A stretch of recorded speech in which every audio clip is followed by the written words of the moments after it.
हिंदू धर्म की मान्यताओं के अनुसार एकादशी व्रत बिना कथा के पूर्ण नहीं होता है। मोहिनी एकादशी व्रत जो कि आज ही है 8 मई दिन गुरुवार को, तो ऐसे में कथा का श्रवण जरूर करना चाहिए। तो आइए हम आपको कथा का श्रवण कराते हैं। प्राचीन समय में सरस्वती नदी के किनारे भद्रावती की एक नगरी बसी हुई थी। उस नगरी में द्युतिमान नामक एक राजा राज्य करता था। उसकी नगरी में एक वैश्य रहता था जो धन धान्य से भरा था। उसका नाम धनपाल था। वह बहुत ही धार्मिक प्रवृत्ति का व नारायण भक्त था। उसने नगर में अनेक भोजनालय, प्याऊ, कुएं, तालाब, धर्मशालाएं बनवाए। सड़कों के किनारे कई वृक्ष लगवाए जिससे रास्ते में चलने वालों को सुख मिले। उस वैश्य के 5 पुत्र थे जिनमें सबसे बड़ा पुत्र था वह बहुत ही पापी दुष्ट था। अपने पिता का ज़्यादातर धन वह बुरे संगति से ही उड़ाया करता था। मांस मदिरा करना उसका हर दिन का काम था। जब समझाने बुझाने पर भी वह सीधे रास्ते पर नहीं आया तो दुखी होकर उसके पिता के भाइयों और परिवार के लोगों ने उसे घर से निकाल दिया। उसकी निंदा करने लगे। घर से निकलने के बाद वह अपने आभूषणों तथा वस्त्रों को बेचकर अपना जीवन यापन करने लगा। धन नष्ट हो जाने पर उसके साथियों ने भी उसका साथ छोड़ दिया। जब वह भूख प्यास से परेशान हो गया तो उसने चोरी करने का विचार किया। रात्रि में चोरी करके अपना पेट पालने लगा। एक दिन वह पकड़ा गया, लेकिन सिपाहियों ने वैश्य का पुत्र जानकर छोड़ दिया।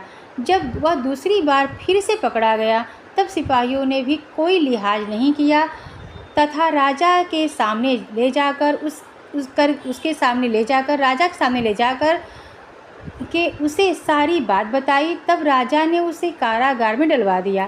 कारागार में राजा के आदेश से उसे नाना प्रकार के कष्ट दिए गए। अंत में उसे नगर से निकाल दिया गया। दुखी होकर वो नगर को छोड़ना पड़ा उसे। अब वह वन में पशु पक्षियों को मारकर पेट भरने लगा। इसके बाद वह बहेलिया बन गया तथा धनुष बाण से वह वन के जीवों को मार मार कर खाने लगा एवं बेचने लगा।